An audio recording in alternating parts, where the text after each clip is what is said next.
Welcome in my short video. আজকে আমরা দেখবো নেগোসিয়েশন ব্যাপারে। নেগোসিয়েশন জিনিসটা কি, এর কি কি প্রসেস আছে, চলো শুরু করা যাক শর্ট ভিডিওতে। এবার যেমন ঝগড়া, কনফ্লিক্ট বিষয়টা আসছে, সেরকম ঝগড়ার উপশম তো করতে হবে, তাই বিষয় আসছে নেগোসিয়েশন। অর্থাৎ কোনো ঝগড়া, কোনো কনফ্লিক্ট যদি দীর্ঘদিন চলতে থাকে, সেটা বিরোধের প্রয়োজন হয়, সেটা উপশম করার প্রয়োজন হয়, সিচুয়েশনটা চেঞ্জ করার প্রয়োজন হয়। তাই জন্য, না হলে তো ঝগড়া চলতেই থাকবে আর ঝগড়া আরো বড় আকার ধারণ করবে, দেন অনেক কিছু হয়ে যেতে পারে। ফলে নেগোশিয়েট করতে হয়, সলিউশন খুঁজতে হয় ঝগড়া থামানোর জন্য। তার দুটো পদ্ধতি হয়, ঠিক আছে। ফার্স্ট হচ্ছে ডিস্ট্রিবিউটিভ বার্গেনিং, যেখানে উইন লস মেথড থেকে একজন পার্সন বেশি পায়, একজন পার্সন কম পায়, এইভাবে সমস্যা সমাধানের চেষ্টা করা হয়। এটাকে জিরো সাম বা ফিক্সড পাই নেগোসিয়েশনও বলা হয়। কিন্তু এই নেগোসিয়েশনটায় যেহেতু একজন পক্ষ বেশি পাচ্ছে আর একজন পক্ষ কম পাচ্ছে, তাই যেই পক্ষটা কম পাচ্ছে সেই পক্ষটা আনহ্যাপি থেকে যাচ্ছে, অসন্তুষ্ট থেকে যাচ্ছে। ফলে এটা লং টার্ম সলিউশন কিন্তু হলো না। ফলে ফলে কি হবে, এই কনফ্লিক্টটা আবার পরে দেখা দিতে পারে, আবার পরে ঝগড়া তৈরি হতে পারে। ঠিক আছে, আরেকটা প্রসেস হচ্ছে ইন্টাগ্রেটিভ বার্গেনিং। এটা একটা উইন উইন মেথড। এই মেথডে কি হয়, দুটো পক্ষই লাভ করে, মানে দুটো পক্ষকে সমানভাবে আন্ডারস্ট্যান্ড করা হয়, এক পক্ষ অপর পক্ষকে ভালোভাবে বোঝার চেষ্টা করে, টোটাল বেনিফিটটা দেন ভাগ হয়ে যায়, এরম ভাবে হয়। এটা একটা অনেস্ট ডিসকাশনের প্রয়োজন হয় এটার জন্য, ওপেন অনেস্ট ডিসকাশন, যার ফলে আলোচনা করে দুজন দুজনের সলিউশন খোঁজার চেষ্টা করে, ঠিক আছে, প্রবলেমটা সলিউশন করার চেষ্টা করে। আর এটার রেজাল্টটা যেহেতু উইন উইন মেথড হয়, দুজনেই উইন হবে, দুজনেই ঠিকঠাক বিচার পাবে, তাই এটা লং লাস্টিং সলিউশন হয়ে যায়। এর ফলে ব্যাটেলটা, ঝগড়াটা আবার পরে শুরু হয়ে যায় না। নেক্সট পেজে চলে যাবো। এবার কনফ্লিক্টের যেরকম কিছু স্টেপস থাকে, সেরকম যেরকম ঝগড়া হচ্ছে সেটা থামানোর জন্য নেগোসিয়েশন প্রয়োজন, সলিউশন প্রয়োজন, তাই নেগোসিয়েশনেরও কিছু স্টেপস থাকে। যেমন প্রথম হচ্ছে প্রিপারেশন। এই পদ্ধতিতে কি করা হয়, এই পদ্ধতিতে জেনে নেওয়া হয় বোথ সাইড কে কি চাই আর কে কি রেজাল্ট চায়, কে কোন রেজাল্টটা পেলে খুশি হবে, এরকম একটা প্রিপারেশন নেওয়া হয়।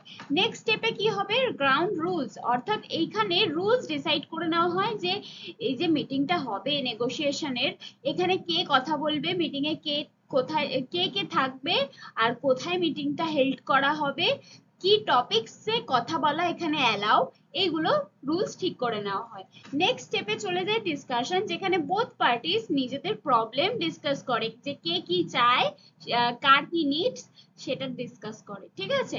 নেক্সট স্টেপে চলে যায় বার্গেনিং, অর্থাৎ আফটার ডিসকাশন, যখন দুটো পার্টি মানছে না যে আমার এটা চাই তো চাই, ও বলছে আমার এটা চাই তো চাই, কিন্তু তখন একটা মিডল পয়েন্টে আসা যায় যে তুমি একটু স্যাক্রিফাইস করো, তুমি একটু স্যাক্রিফাইস করো, দেন বার্গেনিং করে এমন কিছু করা হয় যাতে দুটো সাইড এগ্রি করে যায়। তো এই পদ্ধতিটাকে বলা হচ্ছে বার্গেনিং, ঠিক আছে।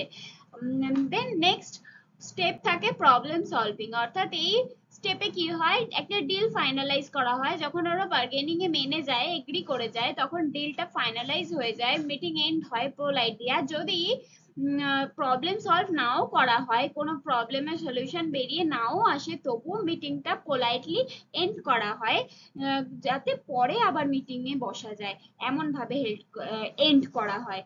কেননা ঝগড়া করে এন্ড করলে তো কেউ আর মিটিং এ বসতেই চাইবে না, তো ভালোভাবে পোলাইটলি এন্ড করা হয়, পরে আবার বসার চেষ্টা করা যাবে এমন একটা কিছু বলে। নেক্সট দেন কনক্লুশন চলে আসে, সাকসেসফুল নেগোসিয়েশন এই স্টেপগুলো ফলো করে করা হয়। আমরা এবার নেক্সট পেজে।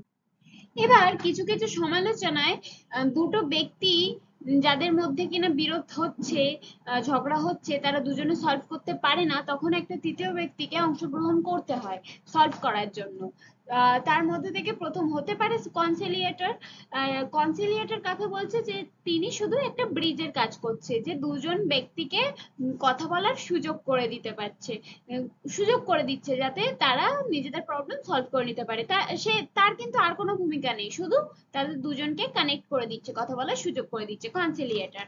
নেক্সট হতে পারে মিডিয়েটর। মিডিয়েটর কি করে, মিডিয়েটর এমন একজন ব্যক্তি হবে যেটা কিনা দুই পক্ষই যাকে ট্রাস্ট করে, যাকে বিশ্বাস করে, আর সে এই ডিসকাশনে, এই মিটিং এ অংশগ্রহণ করে, সে সাজেশন দেয়, সে লজিক দেয়, সে দুই পার্টিকেই এগ্রি করানোর চেষ্টা করে, এবং 60% কেসেস এইভাবেই সলভ হয় এই মিডিয়েটরের দ্বারা। আর থার্ড হতে পারে আরবিট্রেটর। আরবিট্রেটর কি করে, এটা একটা অফিসিয়াল পার্সন হতে পারে যে কিনা বোথ পার্টির কনফ্লিক্ট মানে দুই পক্ষকে শোনে, বোঝে। আর যখন দুই পক্ষ নিজেরা নিজেরা মেটাতে না পারে, এগ্রি না করে নিজেদের ডিসিশন নিতে, তখন সেই আরবিট্রেটর একটা সিদ্ধান্ত দেয় যে এইটা হবে। তখন দুই পক্ষকে ওটাই মেনে নিতে হয়, আরবিট্রেটর যা বলে, যা সিদ্ধান্ত নেয়, এই ক্ষমতা আরবিট্রেটরের থাকে। এই পদ্ধতিতে সাকসেস রেট তো অনেক বেশি, কিন্তু মানে এই ডিসকাশনে নেগোসিয়েশনে সাকসেস তো হয়ে যায়, নেগোসিয়েশন সাকসেসফুল তো হয়ে যায়, কিন্তু কিছুদিন পরে এটা আবার দেখা দিতে পারে কনফ্লিক্টটা। কেন? কারণ এক পক্ষ মনে করতে পারে যে আরবিট্রেটর ভুল বিচার করেছেন, ভুল রায় দিয়েছেন, এমন এমন একটা বিষয় যে আমার সাথে আনফেয়ার হয়েছে, এরকম মনে করতেই পারে, তখন কনফ্লিক্টটা আবার তৈরি হয়। ব্যাস এইভাবেই থার্ড পার্টি নেগোশিয়েট করতে হেল্প করে, সাহায্য করে। ঠিক আছে, এই তো এটাই ছিল আমাদের third chapter complete. And fourth chapter খুব তাড়াতাড়ি শুরু করবো। আমার ভিডিওটা পুরোটা দেখার, ভিডিও বানাতে অনেক সময়, অনেক এফোর্টস লেগেছে। তাই যদি আমার ভিডিওটা ভালো লেগে থাকে, আমার পড়ানোটা ভালো লেগে থাকে, যদি মনে হয় যে ঠিকঠাক তো অন্তত একটু পড়িয়ে নিচ্ছে, বুঝতে পারছি, তাহলে প্লিজ একটা লাইক করে যেও, একটা কমেন্ট করে যেও যে তোমরা সমস্ত কিছু ভালোভাবে বুঝতে পারছো। আর যেগুলো বুঝতে পারছো না সেগুলোও কমেন্টে জানাতে পারো, আমি যাতে পরের ভিডিওতে কভার করতে পারি।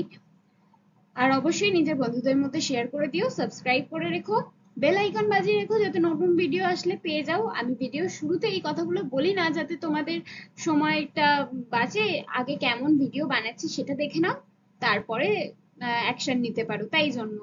সুতরাং যদি ভালো লেগে থাকে প্লিজ একটা লাইক করে যাও। থ্যাংক ইউ সো মাচ আমার পুরো ভিডিওটা দেখার জন্য। আমার ভিডিওতে একটা কমেন্ট করলে আমি আরো একটু উৎসাহিত হব আরো ভিডিও বানাতে, তাই একটা কমেন্ট করে যেও। ধন্যবাদ।